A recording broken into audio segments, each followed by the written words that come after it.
kaninyo. Narasa kanimo. Tinutlo gikan sa Santos nga Ebanghelyo sumala ni San Mateo. Imayaw tao.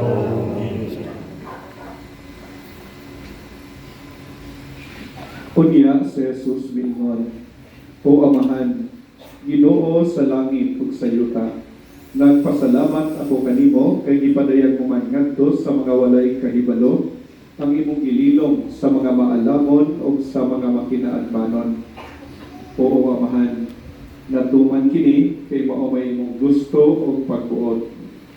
Ang akong Amahan naghatag kanako sa tanang butang, walay nakaila sa anak gawas sa Amahan, ug walay nakaila sa Amahan gawas sa anak, ug kadtong mga tawo nga buot sa anak nga makaila sa Amahan.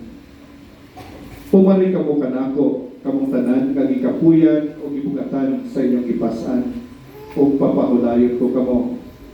Isangon ang akong yugo ug sunda ninyo ako, kay malumo ako ug mapaubsanon sa espiritu ug makapahulay kamo.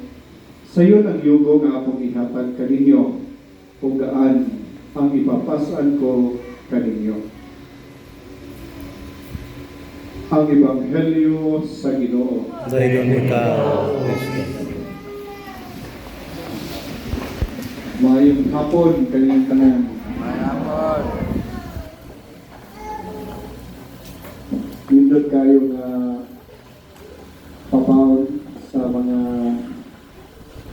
hinigugman nato nga ipanaw na kadto sa pikas kinabuhi kaniyong pag-ampo. Kay ang kalag wa man siya laing panginahanglan, pag-ampo naman yun. Kay di na mas nakakaon, di na naman pwedeng pabawon ng kulapo, tagduay, skyflakes, sigarilyo, wala na. May iba na ito nga magbutang sa sementeryo mga elignon kay palahupong kuno itong namatay. Ang nakainom ra noon, katong tiguba sa patiyo. Waon na itong kulapo, waon itong tagduay, waon itong sagi mo sa kasipit. Diyan ka lang, o pagkitanan sa mga katibad, si Ponton maguro na pagkaon. Magsakit-sakit lagi sa serduk kasi panimot. No? Wala na sila diri. No? Kaya kay kinahanglan man nila itong pag-ampo sa ilang pagpanaw. Ato islang halaran ng pag-ampo. Nanindot kayo nga pag-ampo ang atong ipabawang kanila kay isa magyod. Ikining misa, ma'am gining atong Ginoo naghalat sa iyong kinabuhi. Muna mga igsuon, doon na tayo pamaladungan nga tulog-kabutang mahitungod sa kamatayon sa usa ka tawo. Ang kamatayon usa ka na kapag panamilit. Panamilit ba? Panamilit sa hingpit. Hindi naman sila bubalik.